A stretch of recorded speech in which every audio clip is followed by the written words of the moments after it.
रामाय रामभद्राय रामचन्द्राय वेदसे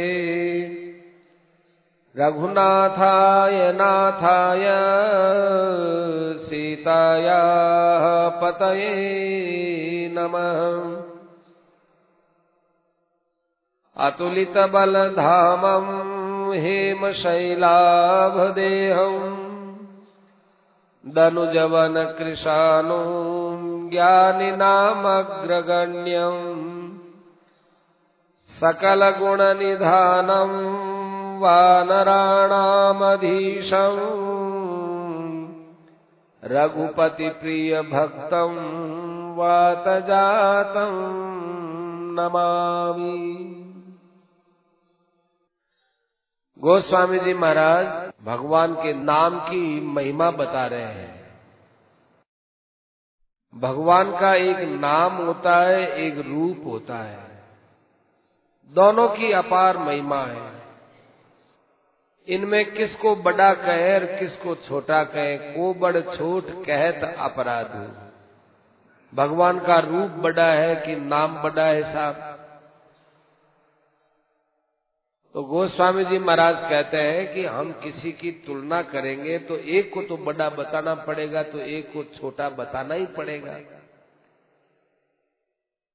परंतु हम ऐसा अपराध करना नहीं चाहते हैं। हम इतना कहते हैं कि रूप का ज्ञान नाम से होता है। जैसे कोई कहेगी ये किसकी चित्र है, ये राम जी का चित्र है। अच्छा अच्छा, ये राम जी का, राम पंचायत है, ये राम जी का चित्र है। और वो चित्र कौन सा है?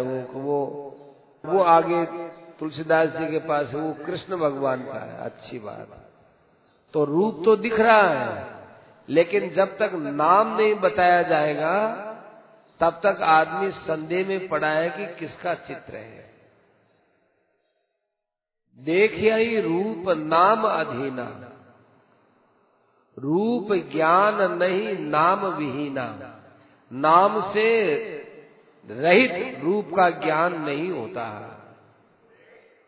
रूप तो दिखता है पर नाम नहीं हो तो पता ही नहीं चले। अब उर्दू में कुछ लिखा हुआ और उर्दू हम जानते नहीं तो कहते हैं दिखता तो है। उर्दू पढ़े लिखे को भी वो अक्षर दिखते हैं, यूं लिखित हैं, वो दिखते हैं, और अपने को भी दिखते हैं।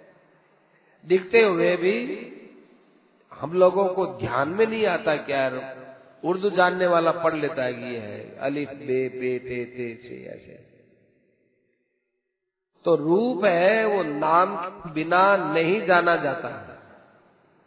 हमारे हाथ में एक पीतल का टुकड़ा है, ये क्या है? एक पीतल को टुकड़ो पड़े हो कि नहीं? एक सुनार कहे कि वो पीतल नहीं है, वो सोनो है। सोनो है? सोनो है? ओहो, मैं तो इन पीतल को टुकड़ो समझ लियो। पीतल नहीं हो, सोनो है। तो रूप तो आपने ठा हो कि वो रूप तो है ही आपने सामने पीड़ो पीड़ो, पर सुनार जब तक बिना सोनो नहीं बतायो जितने आप मेरी कीमत नहीं समझी, पीतल को टुकड़ा है। ऐसे ही भगवान का रूप है, उसमें हमारा मन लगता नहीं, मन स्थिर होता नहीं है। और नाम है राम राम राम राम राम राम राम राम, वाणी के द्वारा नाम लिया जा सकता है। तो एक बहुत बड़ा नाम का भंडार इकट्ठा हो जाता है। भंडार संत थे, कितने ही लाख नाम ले लेते थे, कितने ही लाख नाम, कि इतने लाख नाम एक दिन में कैसे ले लेते थे। कहते हैं कैसे क्या लेवे?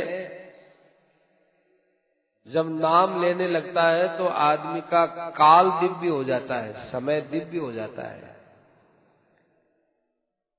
भगवान के नाम की एक दिन में कितनी संख्या हो सकती है, कोई पूरा गिन नहीं सकता है, ऐसी बात है। सुमिरिय नाम रूप बिनु देखे, रूप को बिना देखे भी नाम लिया जाता है तो हृदय में स्नेह आता है। कोई आदमी अपने पास यहाँ है नहीं, वो कलकत्ते में रहता है, और कोई कलकत्ते से आदमी आया कि जी वो आपके वो आदमी है ना, वो आपके भाई, उन्होंने ये अच्छा अच्छा ये बात कि हाँ उनका कैसे स्वास्थ्य है, क्या नाम ले लेकर के जो बात बताएंगे हमारे अंदर स्नेह पैदा होगा। सुमिरिय नाम रूप बिनु देखे आवत हृदय स्नेह विशेष है। लोग कहते हैं हमारा मन भगवान में नहीं लगता, तो भगवान में कहाँ नहीं लगता? भगवान के रूप में नहीं लगता। राम राम करते हैं तो भगवान का रूप हमारे सामने रहना चाहिए। तुलसीदास जी महाराज कहते हैं कि रूप को अपने मन में लगा करके नाम ले, अच्छी बात है, न लगे तो नाम तो लेते ही रहो। रूप की झांकी दिल में टिके नहीं तो भी कोई बात नहीं है, नाम लेते रहो। नाम लेने से स्नेह पैदा होगा, स्नेह पैदा होगा। इसलिए नाम और रूप में से नाम बड़ा है।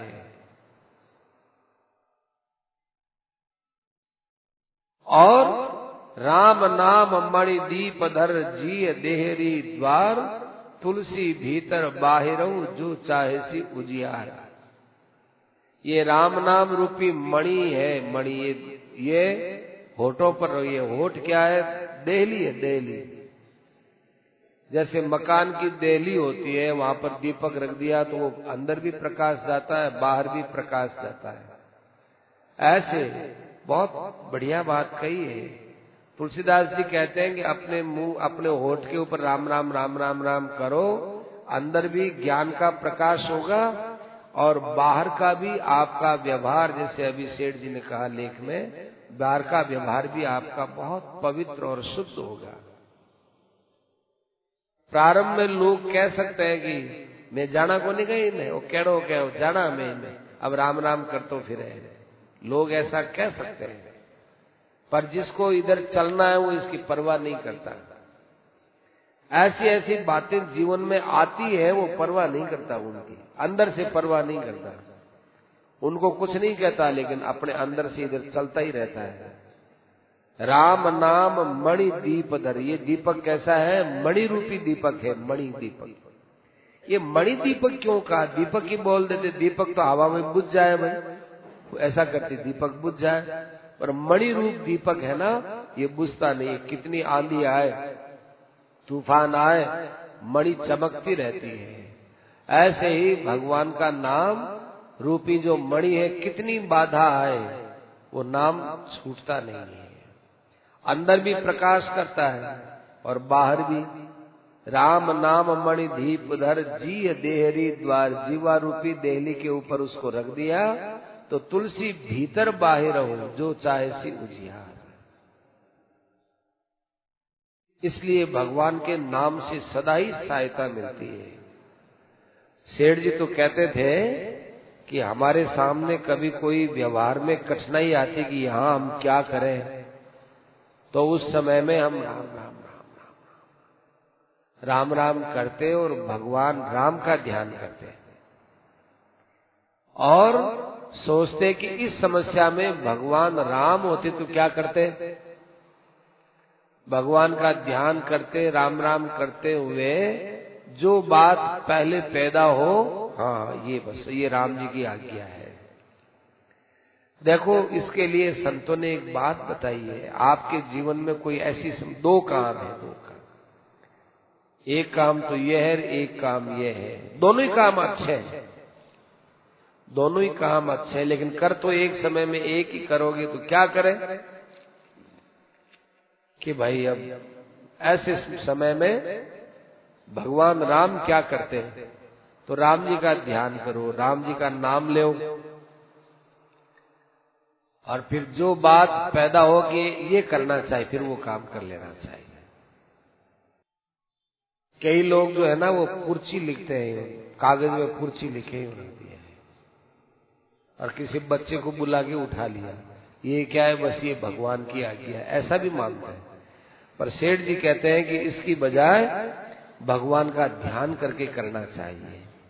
तो सेठ जी से कहा ऐसा क्यों? तो सेठ जी ने कहा कि इससे हमारी वृत्ति भगवान में ज्यादा लगती है। दो तीन पुर्जे बना करके गोली बना के रख दिया और एक नन्हे मुन्ने बच्चे को बुला कर कहा तो एक ले ले, तो वो बच्चा उठाता है, वो भी ठीक है, परंतु उससे भगवान की वृत्ति नहीं बनती है। भगवान की वृत्ति अपने अंदर की वृत्ति बने ना, वो होती है। उस समय में अंदर में जो भाव आए कि हाँ ये काम है, तो वो काम भगवान की आज्ञा समझ के करना चाहिए। अच्छे अच्छे वैराग्यवान महापुरुषों ने संसार से वैराग्य लेते ही क्या किया, भगवान का नाम स्मरण किया। विरति विरंचि प्रपंच वियोगी। ये संसार क्या है, प्रपंच है, पचड़ो है, आफत है, आफत। प्रपंच माने आफत। ये आफत सु जद वह छूटिया तो पहले वह एक इस काम करो, भगवान को नाम ले। नाम जिये जपी जागई जोगी, विरति विरंचि प्रपंच वियोगी। भगवान का नाम लेते लेते उनको जब अपने अंदर से आनंद का अनुभव होने लगा ना, तब लगा अरे नाम के समान संसार में कोई चीज नहीं है। देखो अच्छे जो नामाभ्यासी होते हैं वो पहले होठ से नाम स्मरण करते हैं। प्रथम राम रसना सुमर, द्वितीय कंठ लगा है, तृतीय हृदय ध्यान धरी, चौथे नाभि मिला है। फिर अपने आप ही वहां से नाम आते आते नाभि से एक बंक नाल होती है, वो पीछे से जाती है, और नाभि के यहाँ पर कुंडलिनी होती है, वो सर्पणी की तरह से एक नस होती है, वो यूं होकर के यूं रहती है। और जब प्राणायाम के द्वारा राम राम राम राम राम राम करने अभ्यास, तो ये यूं हो जाती है, नस अपने आप और यूं हो जाती है। यहाँ तालु के अंदर जो राम राम राम राम राम राम आदि का यहाँ का मिठास है, स्वाद बदल जाता है। राम राम करने से स्वाद बदल जाता है। आप नीम के पत्ते खा करके, कोपल पत्ते खा करके घंटे 2 घंटे बाद आप भगवान का नाम ले, आपके मुंह में एक अलौकिक मिठास आएगी। अब नीम के पत्ते से तो खारास होती है, लेकिन फिर भगवान का नाम लिया जाए, उस नाम से ऐसा मिठास आता है जैसे कोई मिश्री का मिठास आता हो। इसलिए देखो कभी कभी नाम लेते लेते संत लोग हैं ऐसा करते जैसे वो चूसते हो, वो अपने आप ही शरीर की प्रक्रिया होती है, जैसे मिश्री को चूसा, ऐसे कोई चूसा जाए राम राम राम राम राम राम राम राम राम राम, अपना आप होता है, वो अपने आप ही अपने आप होता है, मिठास होता है। अब वो जो मीठा मीठा यहाँ से मिठास, जो मीठा रस जाता है, वो जो यहाँ कुंडलिनी होती है यूं यूं लेती है, यूं लेती है। फिर उसके बाद साधक की स्थिति और ढंग की हो जाती है। तो होय सिद्ध अनुमादिक पाए, उसके पास कई प्रकार की सिद्धियां आती है, पर साधु महात्मा संत महात्मा नाम में प्रेम करने वाले होते हैं, वो सिद्धियों की तरफ विचार नहीं करते। ये प्रत्यवाह है। देखो जैसे घर गृहस्थ को, अपने प्रपंच को, अपने परिवार को, अपने खेत मकान दुकान व्यापार परिवार धन संपत्ति सबको छोड़ करके केवल भजन करता है, उसी प्रकार से जब उसके सामने सिद्धियां आती हैं तो सिद्धियों को भी वो इसी प्रकार से छोड़ता चला जाता है। सिद्धियां अच्छी मालूम कब देती हैं कि जब उसके अंदर पूर्ण वैराग्य नहीं होता है, तब सिद्धियां अच्छी लगती हैं। सिद्धियां उसके पीछे पीछे आती है, भाई ऐसा मार्ग है, इसमें कौन क्या करे। अब अपने यहाँ से नापासर रेलवे स्टेशन जाएंगे तो कोई हरा भरा खेत आएगा, कोई छाया भी आएगी, कोई मकान भी आएगा, कोई क्या आएगा, क्या क्या कितना कितना आता है। वो जाएंगे तो वहां जाएंगे तो सब आएंगे। ऐसे ही भगवान का नाम लेते हैं तो सिद्धियां आती है। साधक नाम जपई लय लाए, होय सिद्ध अणिमादिक पाए। खूब सिद्धियां उसके पास आती है। लेकिन भगवान का जो भक्त होता है वो इन सिद्धियों को जैसे अपने लौकिक संपत्तियों को बाधा समझता है, ऐसे इनकी भी बाधा समझता है। ये नहीं, दूर रहे, इनसे दूर रहे। फिर सिद्धियां उनको छोड़ देती, वो मार्ग आगे निकल जाता है, छूट जाते हैं। अब नापासर जाना है, बीच में कोई अच्छा बगीचा मिल गया, वहीं बैठ जाएंगे, तो फिर रेलवे स्टेशन नापासर थोड़ी जा सकेंगे, यहीं बैठ गए अपने तो छाया में ही। ऐसी सिद्धियों में बैठ गए तो कल्याण नहीं होता। इसलिए भागवत में आता है इनको अंतराय माना गया। अंतराय, अंतराय माने बाधा मानी गई है। सिद्धियों से डरते थे संत महात्मा। एक संत थे, सिंथल में ही हुए, वो स्नान करते तो उनके स्नान का जल किसी कोड़ी के यहाँ लग जाता, कोड साफ हो गया। इतना भजन का बल था उनके पास।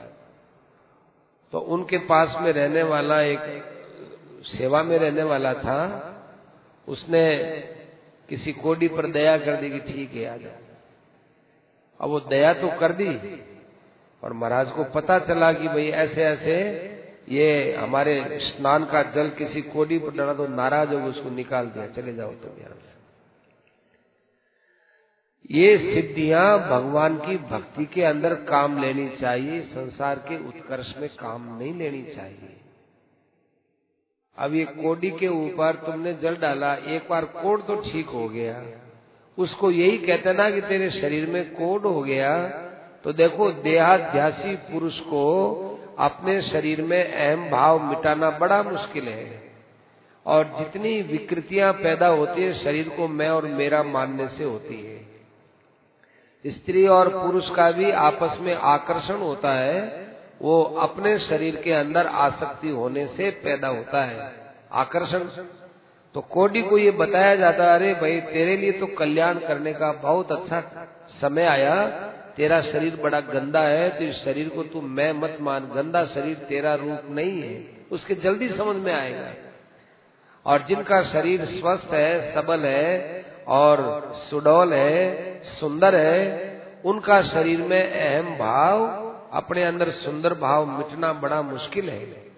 और अपने शरीर के अंदर जब तक सौंदर्य बुद्धि रहेगी तब तक उसके भीतर से स्त्री बुद्धि समाप्त नहीं हो सकती। अपने शरीर के अंदर उसको खराबी मालूम देनी चाहिए। अब सुंदर शरीर उसको कैसे मालूम देगी? कोडी शरीर को मालूम देता है, अरे मेरा शरीर गलत पलित हो गया, यहाँ बदबू आती है उसकी, मवाद की होगी, बहुत बदबू आती, उसके शरीर से दुर्गंध ही दुर्गंध आती है। तो उस आदमी को अपने शरीर से अहम भाव मिटाने में बड़ी सहायता मिलती है। तो उन महात्मा जी ने, उन महापुरुषों ने कहा कि भाई तुमने इसका परमार्थ का काम बिगाड़ दिया, भगवान ने इसको कोड दी थी, तो इसकी सेवा करो, कोड मिटा दे, वो ये सिद्धि काम में लिया अच्छा नहीं है। होई सिद्धि अनिमादिक पाए, जपई नाम जन आरत भारी, मिटई कुसंकट होई सुखारी। किसी के ऊपर भयंकर आफत आ जाए तो क्या करे? भगवान का नाम जपे। अब आफत क्या है? लौकिक आफत के अंदर नहीं, सबसे बड़ी आफत क्या है? हमारे संतों ने एक बहुत बढ़िया बात लिखी है, नरिया मन का दुखड़ा किसको कह सुनाए, मन विषयारी विषदशा दम दम दौड़ियो जाए। मैं मेरे मन का दुख किसको कहूं, किसको कहूं? क्यों, क्या हो गया महाराज, क्या आफत आ गई? कि मेरा मन है वो विषयों में दौड़ता है, ये बड़ी भारी आफत है। संत इसको बहुत आफत मानते हैं, क्योंकि हूं तो मैं परमात्मा का अंश, परमात्मा का बेटा, परमात्मा की तरफ तो चलता नहीं, और जिस संसार को छोड़ना है, छोड़ के मरना है, उस संसार में लपलपाता है, संसार में घुसता है, अच्छा लगता है, संसार प्रिय लगता है। ये जीव के ऊपर सबसे बड़ा संकट है। गोस्वामी जी महाराज उधर ही ध्यान दिलाते हैं, जपई नाम जन आरत भारी, जन माने भक्त जन भयंकर संकट में नाम का उच्चारण करते हैं। देखो कई संत थे, वो अकेले में नाम जप करते थे तो रोते ही रहते थे, रोते रहते थे। स्वयं महाराज श्री ने एक बात कही कि एक संत थे, उनके साथ में महाराज जी रहते थे, रात को लाली माई की बगीची की बात है, वहां पर विश्राम किए थे, कोई पास में जगह थी, वहां खूब से संत आए हुए थे, कोई संतों का सम्मेलन था, जाने क्या था, वहां खूब से संत थे। महाराज जी भी छोटी उम्र में ही थे, उनके साथ एक संत और थे। तो रात्रि में महाराज जी लघु शंका के लिए उठे, वो संत बैठे हुए अपने रो रहे थे, सिसकी मार मार के रो रहे थे। महाराज जी ने देखा कोई क्या पता कोई बीमारी हो गई, कोई तकलीफ आ गई। महाराज जी ने पूछा कि क्या बात है, आप रोते क्यों हैं? तो उन संतों ने उत्तर दिया कि मेरे पर फौजदारी मुकदमा हो गया। तो स्वामी जी महाराज ने कहा फौजदारी मुकदमा कैसे हो गया आप पर? आप तो अभी हमारे साथ हो कई दिनों से, कोई आपके ऊपर कोई दोषारोपण नहीं, कहीं आप किसी से मारपीट नहीं किए, कोई चीज वस्तु नहीं दिए, कुछ भी नहीं, आप सर्वथा निर्दोष हैं, फिर फौजदारी मुकदमा कैसे हो गया? कि बड़ा भारी फौजदारी मुकदमा हो गया। फिर रोवे जोर जोर से। महाराज जी ने कहा कुछ बात तो बताओ महात्मा जी, ऐसी क्या हो गया आपके? तब वो रोते रोते बोले कि क्या करूं, मेरी उम्र निकल गई, भगवान का स्मरण नहीं हुआ, भगवान की याद नहीं रही, ऐसे आज मेरी मृत्यु हो जाएगी तो मेरी क्या दशा होगी, किस लोक में जाऊंगा, क्या पशु बनूंगा, कहाँ रहूंगा, क्या मेरी दशा होगी। आदमी पेट के लिए तो चिंता करता है कि कल क्या खाऊंगा, लेकिन मरने के बाद हमारी भयंकर दुर्गति होने वाली है, उधर हम लोग नहीं सोचते। मैं तो यही सोच रहा हूँ मरने के बाद मेरी क्या दशा होगी। भगवान का अंश कहलाता हूँ, अच्छी अच्छी बातें सुनता हूँ, अच्छी बातें पढ़ता हूँ, फिर भी मेरा मन है वो भगवान में जैसे लगना चाहिए वैसा नहीं लगता है। ये आफत आ गई, मेरे पर फौजदारी मुकदमा हो गया, क्या करें? महाराज जी ने कहा कि वो मुझे रोना याद है उन संतों का, वो अंदर से आर्तनाद कर रहे थे, अंदर का दुख था उनके। तो जपई नाम जन आर्त भारी, अंदर से बड़ा व्यथित होकर के कोई भक्त पुकारता है भगवान को कि हे नाथ नारायण वासुदेव, ऐसे करके जो पुकारता है उस नाम के बल पर वो उस भयंकर से भयंकर संकट से पार हो जाता है। वो नाम खुद क्या बताए, जो भगवान का गुण है वो भगवान का गुण भगवान के नाम में आ जाता है। देखो भगवान को तो हम सच्चिदानंद मानते हैं, लेकिन भगवान के नाम को हम केवल अक्षर मानते हैं। भगवान का नाम अक्षर नहीं होता है, भगवान का नाम साक्षात भगवान का स्वरूप होता है। चाहे भगवान और चाहे भगवान का नाम, इन दोनों के अंदर कोई अंतर नहीं है। भगवान का नाम भगवान का साक्षात स्वरूप, साक्षात स्वरूप भी नहीं। गोस्वामी जी महाराज कहते हैं कि राम जी से बढ़कर राम जी का नाम है साहब, राम जी से बढ़कर है। कोई हमसे कहे कि सगुण भगवान से बढ़कर कौन, कि सगुण भगवान से बढ़कर भगवान का नाम। कैसे कि राम एक तापस तीय तारी, परंतु नाम नाम कोटि खल कुमति सुधारी। राम जी ने एक और तपस्विनी और स्त्री का उद्धार किया, ये चार बात आई। और नाम ने क्या किया, एक के बदले कोटि करोड़ों। और तापस स्त्री है तो ये क्या है कि खल, तापस की जगह खल, और वो स्त्री है तो ये कुमति, और तारी की सुधारी। चारों ही चीजें बड़ी है। माने नाम ने करोड़ों दुष्टों की खराब बुद्धि को सुधार दिया। राम जी से पूछो कि आपने एक भी खराब बुद्धि वाले को सुधारा क्या रामावतार में? कृष्णावतार में पूछो भगवान कृष्ण से कि आपने एक भी खराब बुद्धि वाले को सुधार दिया क्या? आपने गीता का उपदेश भी दिया तो अर्जुन को दिया, जो अर्जुन बड़ा विलक्षण ज्ञानी था, बैरागी था, नीतिमान था, धर्मात्मा था। ऐसे अर्जुन को आपने गीता सुनाई। ऐसा बताओ जो दुष्ट है, जिसकी बुद्धि खराब है, उसकी खराब बुद्धि को आपने सुधारा क्या? एक को भी बता दो। राम एक तापस तीय तारी, राम जी को अहिल्या के उद्धार में क्या जोर आया? एक तो स्त्री है। देखो माताएं बहनें जो होती हैं वो मुक्ति के एकदम किनारे रहती हैं। पुरुषों की तो मुक्ति में थोड़ा संदेह रहता है, लेकिन जो माता बहन के शरीर में है वे तो मुक्ति के बहुत नजदीक है। सेठ जी ने कहा कि हमको तो वही भगवान ने पुरुष बना दिया, यदि हमको भगवान स्त्री बना देते तो हम हमारा बहुत जल्दी कल्याण कर लेते। पूछा कि कैसे कर लेते? अरे स्त्री पर कोई जिम्मेवारी नहीं है, जैसा पति कहे वैसा करे। पहले अपने पीहर में रहे तो माँ बाप कहे वैसा करे, ससुराल में आए तो पति कहे वैसा करे, और कोई दुर्भाग्य का दिन आ जाए और पति मर जाए तो कि बेटा कहे वैसा करे, बेटा कहे वैसा करे, माँ ऐसा करना या ठीक ऐसा करना। स्त्री को अपने मन की लगाने की कहीं गुंजाइश रही नहीं, इसलिए उसका मुक्ति का मार्ग एकदम खुला है। तो राम जी ने तपस्विनी स्त्री का उद्धार किया महाराज, कौन सी बड़ी बात की। और राम ने कोटि खल कुमति सुधारी, कितने कितने पापियों ने नाम लिया, बिल्व मंगल ने नाम लिया, उद्धार हो गया। डाकू था, डाकू भगत, एक डाकू भगत। जैसे अपने यहाँ सत्संग हो रहा है ऐसे वो सत्संग में चला गया। ही सत्संग में क्यों गया कि डाका डाल दिया उसने देखा कि मेरे पीछे लोग आ रहे हैं कि पकड़ा जाऊंगा, तो एक जगह सत्संग हो रही थी, सत्संग में आके बैठ गया लोगों में। और उस वक्त भगवान कृष्ण के स्वरूप का वर्णन चल रहा था।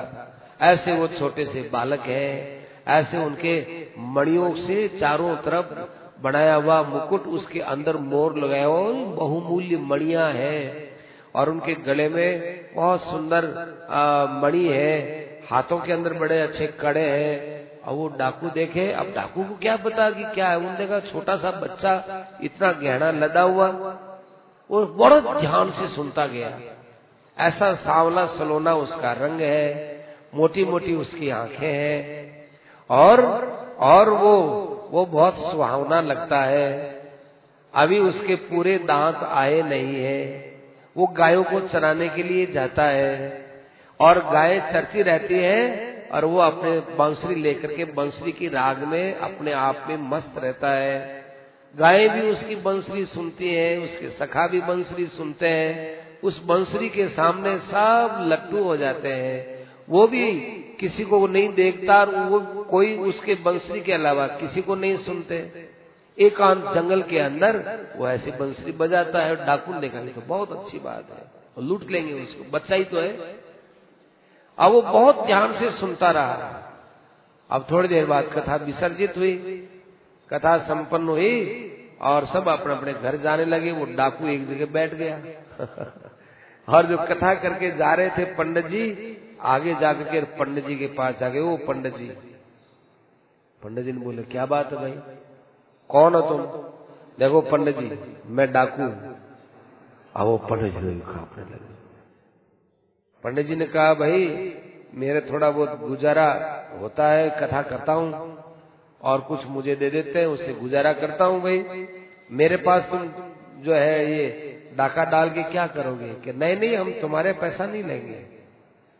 अपने तो एक बात बताओ कि वो जिस बच्चे को आप बता रहे थे ना, वो जंगल में इतना गहना पहन के आता है, इतना वो बंसुरी बजाता है, और वो छोटा सा सलोना सा बच्चा है, वो कौन से जंगल में रहता है मुझे बताओ।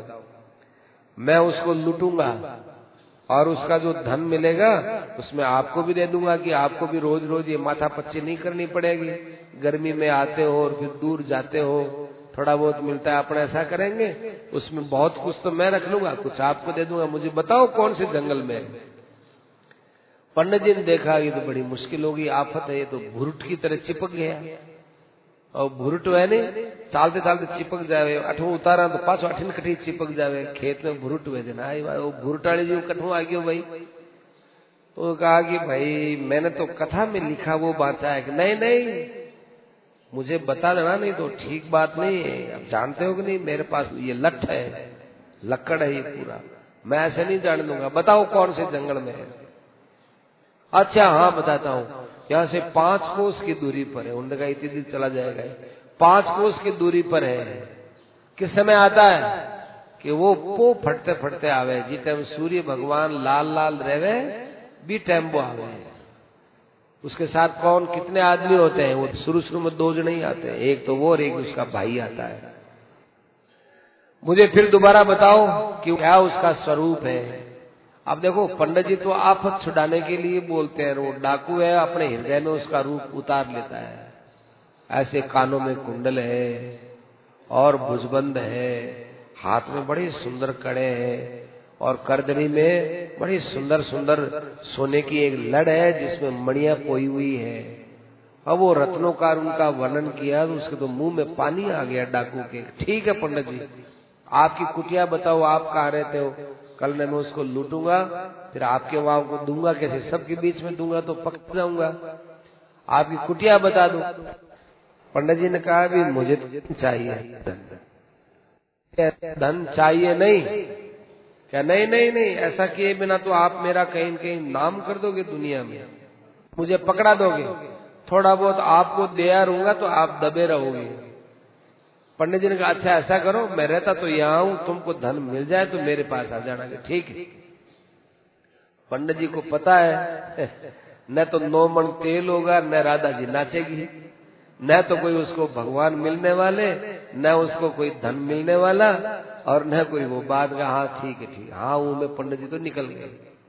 अब वो डाकू गया साहब 5 कोस की दूरी के बाद जंगल में, रात भर जगता रहा, रात भर जगता रहा, ध्यान करता रहा। वो ऐसी ऐसी मणियां है, यहाँ एक एक यहाँ बताया पंडित जी ने, एक तो आभूषण यहाँ लटकता है, एक यहाँ और बताया है, और ऐसे उसके सांवले से छोटा सा बच्चा बताया है, 7-8 वर्ष का बच्चा बताया है। ऐसे ऐसे वो पूरा मन में ध्यान किए। अब प्रातः काल हुआ, अब को फटने का जब समय आया, अंधेरा फट करके और थोड़ा थोड़ा सूर्य भगवान का लालिमा के रूप में प्रादुर्भाव हुआ तो पेड़ पर चढ़ गया। किधर से आ रहा है, किधर से आ रहा है, वो किधर से आ रहा है, यूं लालाई तो फिर नीचे उतरे, फिर किसी और पेड़ पर चढ़े, फिर उधर देखे, मतलब वो तर हो गया, वो व्याकुल हो गया, आवे नीचे ऊपर चढ़े, बड़ा हो गया। इतनी देर में 2 बच्चे दिखाई दिए उसको, इतना प्रसन्न हुआ, आ गया, वो आ गया आ गया आ गया। और नीचे उतर के उस रास्ते पर गया और भगवान अपने वही बाल सुलभ चंचलता से बंसरी हाथ में लिए मटकते मटकते जाए थे, रास्ते पर खड़ा हो गया एकदम। ए कौन हो तुम? तो भगवान ने बहुत प्यार से उसको देखा। जब देखा तो भगवान की सांवली मोहिनी मूर्ति देख करके डाकू ने सोचा कि नहीं नहीं नहीं, ये लड़का तो बहुत सुंदर है, ये आभूषण इसके शरीर पर कितने अच्छे फब रहे हैं, यदि ये आभूषण मैं ले लूंगा तो इसके शरीर के ऊपर जो आभूषण की चमक थी ना, ये चमक और किसी के शरीर पर तो आ ही नहीं सकती है, ये तो इसी के पास रहना चाहिए। अब उसके मन में दया भी आए और आभूषणों को देख करके मन ललचावे भी। तो भगवान ने बहुत मीठी वाणी में बोला, पूछा कौन हो भैया?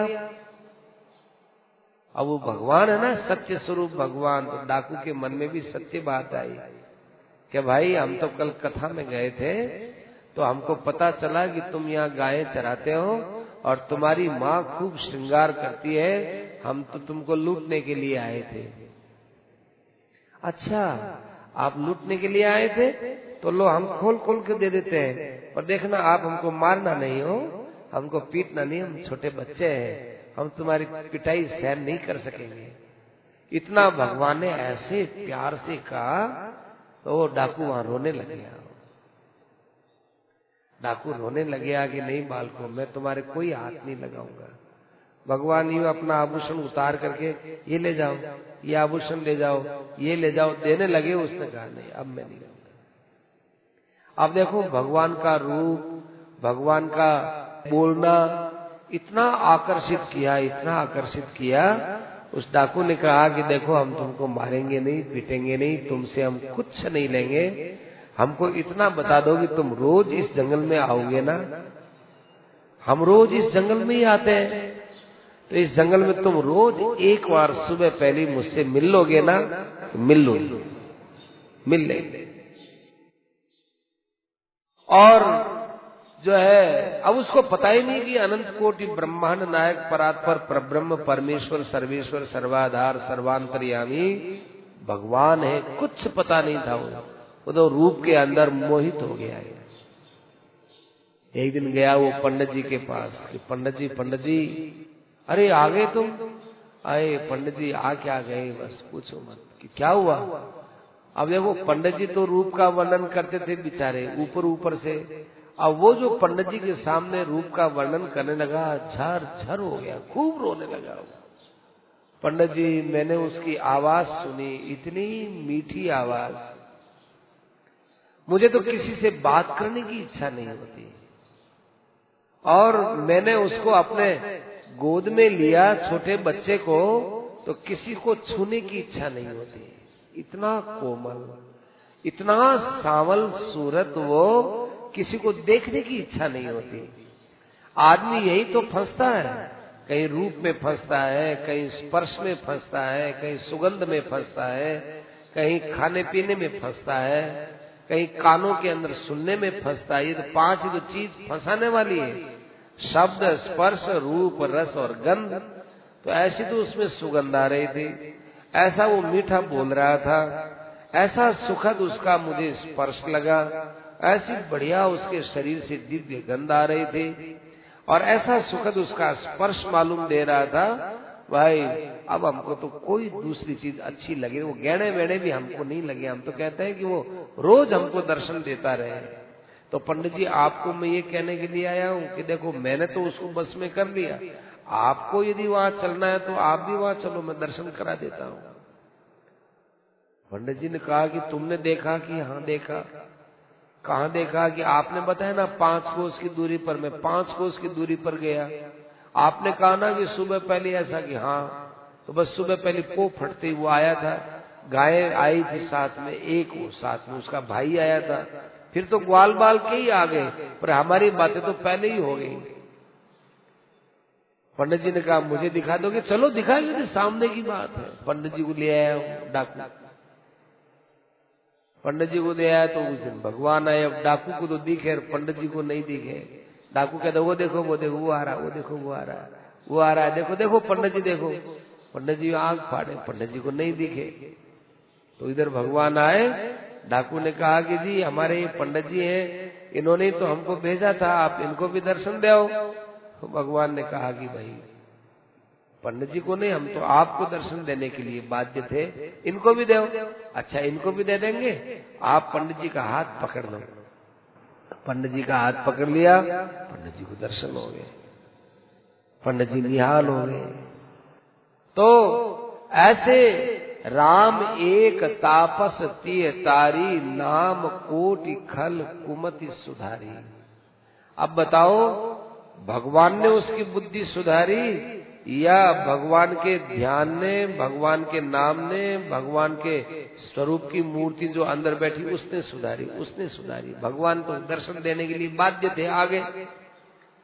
तो भगवान भक्त के नाम जपने के बाद उसको दर्शन देते हैं। तो राम एक तापस तिय तारी, वो तपस्विनी स्त्री, उसने तपस्या नहीं की होती तो, यदि वो गौतम ऋषि की स्त्री नहीं होती तो नहीं तारते भगवान। तो राम एक तापस तिय तारी, नाम कोटि खल कुमति सुधारी। इसलिए भगवान के नाम में इतना महात्म्य है कि वो भगवान के अंदर स्वयं में भी नहीं है। देखो, इससे कोई कह देगा कि साहब ये तो नाम की महिमा में तुलसीदास जी ने भगवान की आलोचना कर दी, भगवान को कम बता दिया। ऐसा तो नहीं करना चाहिए। अरे कभी कभी किसी आदमी की कमी बताने में उसकी बड़ाई हो जाती है। जैसे कोई कहे कि भाई आपके विषय में लोगों में इतनी बढ़िया धारणा है कि वो आपको पता ही नहीं, आप क्या जानो इस चीज को। कोई खूब पैसे वाला आदमी है, उसको जाकर के कोई कहे कि जी आपके पास इतना पैसा है, आपको पता ही नहीं, आप नहीं जानते आपके पास कितना पैसा है। तो ये उसकी बड़ाई हुई कि निंदा हुई? ये वास्तव में उसकी बड़ाई हुई है। आपको मालूम ही नहीं कि आपके पास कितना पैसा है। ऐसे ही कोई कहेगा आपके पास कितना यश है, आपको पता नहीं, लोग आपकी कितनी महिमा गाते हैं, कितनी बड़ी आपकी महिमा, आपको पता नहीं। तो आपको पता नहीं है, आप अज्ञानी है, ये दिखने में तो उसकी कटती मालूम देती है, लेकिन उसकी बहुत बड़ी प्रशंसा है। ऐसे ही गोस्वामी जी महाराज भगवान से कहते हैं कि महाराज आपने तो राम सुकंठ विभीषण दो, आपने तो एक सुग्रीव को शरण में लिया और एक विभीषण को शरण में लिया, और नाम गरीब अनेक निवाजे, लोक वेद बर बिरिद बिराजे। नाम ने तो इतने गरीबों को पूजा है, नाम गरीब अनेक नवाजे, नवाजना माने पूजना। अब देखो क्या शब्द दिए हैं, सुग्रीव भी राजा और विभीषण भी राजा। तो राम जी ने तो राजाओं को मित्र बनाया, राजाओं को शरण में ली, लेकिन नाम गरीब अनेक निवाजे। नाम ऐसा है महाराज, अनेक बेचारे गरीबों को पालने वाला, गरीबों को पुजवाने वाला है। राम भालु कपि कटक बटोरा, राम जी को जब जरूरत पड़ी तो बंदरों को, रीछ को और भालुओं को बटोरा, उनकी सेना बढ़ाई और एक पुल बनाया, और समुद्र के ऊपर थोड़ी सी जगह बना करके सेना पार कर ली। साहब ठीक है, आपने तो ये किया। और नाम लेत भव सिंधु सुखाई, नाम लेते ही संसार रूपी सागर उसके लिए सूख जाता है। सूखने का अर्थ संसार में नीरसता मालूम देती है। देखो सागर के अंदर जल है ना, तभी सागर को सागर वो कठिन माना जाता है। सागर यदि जल न हो तो आराम से उसमें दौड़ोगे ना, जैसे जमीन है वैसी सागर है। सागर में जल है इसलिए उसका पार होना मुश्किल है। ऐसे ही संसार में जहाँ रस बुद्धि है, सुख बुद्धि है, तभी संसार से पार होना मुश्किल है। नाम लेत भव सिंधु सुखाई, जो भगवान का नाम लेते हैं उनको संसार में कहीं सुख नहीं दिखता। शब्द स्पर्श रूप रस गंध उसको नाम में मालूम दे देते, नाम में। राम राम राम राम राम राम राम राम करते हैं, अपने मुख से लिया हुआ नाम अपनी कानों से सुनता, उसको दूसरी कोई अच्छी बात नहीं लगती।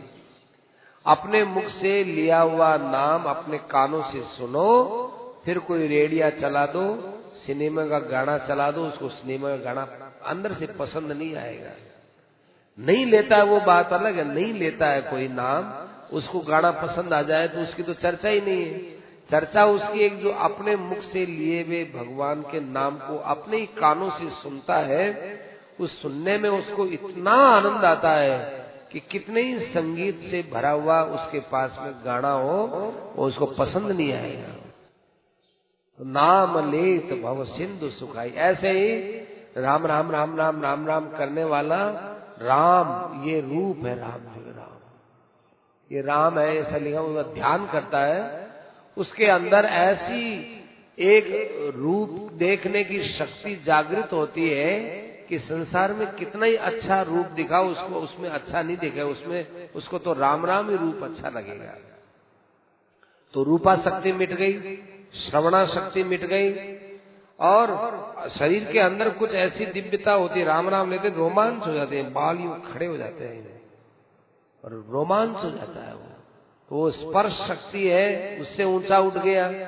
शब्द स्पर्श रूप रस और जीभ का स्वाद बदल जाता है। अभी पहले बताया ही था, राम राम राम राम राम राम राम, जीभ बार बार यूं तालू से टकराती है, राम राम राम राम राम राम, फिर राम राम राम राम राम राम राम राम, जीभ अपना आप उल्टी हो जाती है, और उल्टे होते होते होते होते यहाँ का रस तो सूख जाता है। अरे यहाँ अंदर ये तालू जो लटकता है ना, वहां से एक अलग ही अमृत का साथ झरना बहता है, जो इम्मी बोलते हैं। अम्मी रस पिया जुग जुग जिया, खालिक मिल खेलंदा है। वहां से फिर अमृत का झरना होता है, जैसे बताया अभी, जो वहां से मिठास, ऐसा स्वाद उसको कहीं पर भी किसी भोजन में नहीं आता। तो नाम लेत भव सिंधु सुखाई, करहु विचार सुजन मन माही। इसलिए हे सज्जनों, आप ऐसा विचार करो। राम जी ने कुल सहित रावण को मारा और सीता जी को अपने अयोध्या में ले आए, लेकिन नाम ने क्या किया कि सेवक सुमिरत नाम सुप्रीति, बिनु श्रम प्रबल मोह दलु जीती।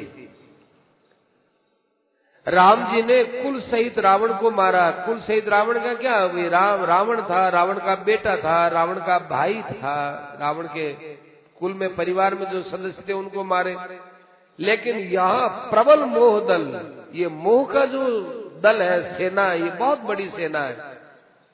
काम, क्रोध, लोभ, मोह, मद, अहंकार, मात्सर्य, दोष, राग, द्वेष, कितनी एक कठिन सेना है। ये सारी सेना नाम के कारण से हार जाती है। राम राम नाम नाम नाम नाम नाम नाम करे, उसके ये सारे दोष मिट जाते हैं। और फिर सने मगन सुख अपने। देखो राम जी तो लंका से अयोध्या आए, राम जी लंका से अयोध्या आए, क्या हुआ इसमें लौटने की क्या बात है, कोई खास बात नहीं लगी। लेकिन नाम लेने वाला है वो फिर सने मगन सुख अपने, अपना जो निजानंद है, निजानंद के अंदर लौट के आता है, अपना ही आनंद अपने में पाया है, अपने ही में पायो, वो अपने में ही पाया है। फिरत सने मगन सुख अपने, नाम प्रसाद सोच नहीं सपने।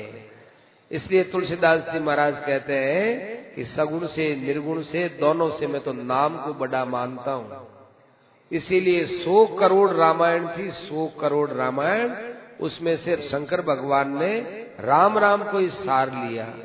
राम राम को कैसे लिया, तो देखो 100 करोड़ रामायण थी, भगवान शंकर जी थे, वो रामायण 100 करोड़ लेके बैठ गए, तो त्रिलोकी आई, तीनों लोक आए, महाराज हमको रामायण दो, सबको बराबर बांटे। अच्छा भाई 100 करोड़ है, लो भैया 33 करोड़ ले लो।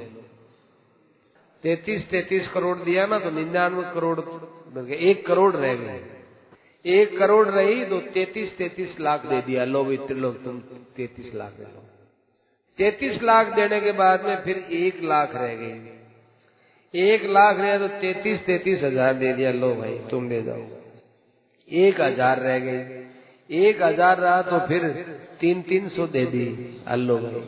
फिर 100 रह गई, 100 रही तो फिर 33 और दे दिया, ये और ले जाओ। अब 1 रही, 1, अब 1 का 3 टुकड़ा कैसे करें, तो फिर क्या किया कि एक जो श्लोक होता है उसमें 832 अक्षर होते हैं, ये ना, वसुदेव सुतम देवम कंस चाणूर मर्दनम देवकी परमानंदम कृष्णम वंदे जगत गुरुम। 8 32 अक्षर। तो हमारे भगवान शंकर ने क्या किया कि 32 अक्षर से 10 अक्षर और दे दिए, सब दे दिया। अब 2 अक्षर अपने पास में रखा, ये 2 अक्षर है रा और मैं, ये अपने पास में रख लिया। और भगवान शंकर ने कहा कि ये तो सब तुम ले जाओ भाई, फिर भी तुम्हारे यदि कभी आफत आए तो मेरे पास आ जाना। जैसे बाप है वो बेटे को अलग करता है, सब बेटों को, लो बेटा ये संपत्ति तुम्हारी, ये तुम्हारी, ये तुम्हारी, ये तुम्हारी, ये तो भाई मैं मेरे पास रखूंगा, तो ठीक है। बच्चे भी कहेंगे सब सही बात है, जब अलग हो रहे हैं तो भाई पिताजी के पास भी रहेगी। अब वो पिताजी ने संपत्ति अपने पास रखी, अब बच्चों की माँ बोलती है कि थे आ संपत्ति इन क्यों नहीं बांट दो, कि अरे तनठा नहीं, ए छोरा व्यापार करे, बच्चा है, काल न कटी यार घाट वाटो लाग जावे तो आ संपत्ति यहाँ रही तो काम आई, मन थोड़ी जानी है। तो इन लोगों की वो संपत्ति है, उसमें ये उपयोग नहीं कर सके, घाटा लग गया तो मेरी संपत्ति दे दूंगा। ऐसे ही भगवान शंकर ने कहा देखो हमने आपको रामायण दे दी, आप अपना उद्धार करो, लेकिन फिर भी यदि आपकी कोई आफत आ जाए तो मेरे पास आ जाना।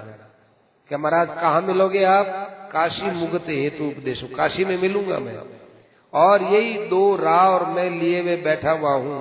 आपसे यदि रामायण से उद्धार नहीं हुआ हो तो मेरे पास आ जाना, मैं तुम्हारे कान में राम नाम रख दूंगा और तुम्हारा उद्धार कर दूंगा। ऐसे रामायण शतकोटि मह लिए महेश जिए जहां।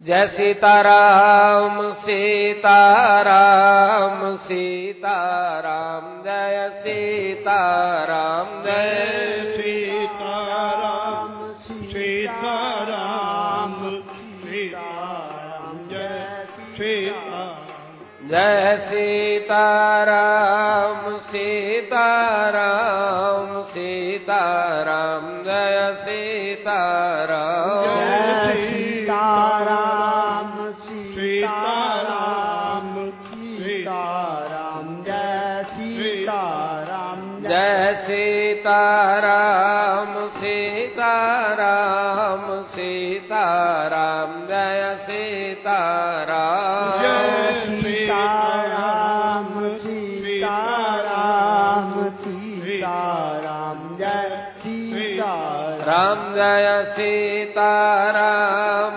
सीताराम सीताराम जय सीताराम जय सीताराम सीताराम सीताराम जय सीताराम जय सीताराम सीताराम सीताराम जय सीताराम जय सीताराम सीताराम सीताराम जय सीताराम सियावर रामचंद्र की जय मोर मुकुट वंशी वाले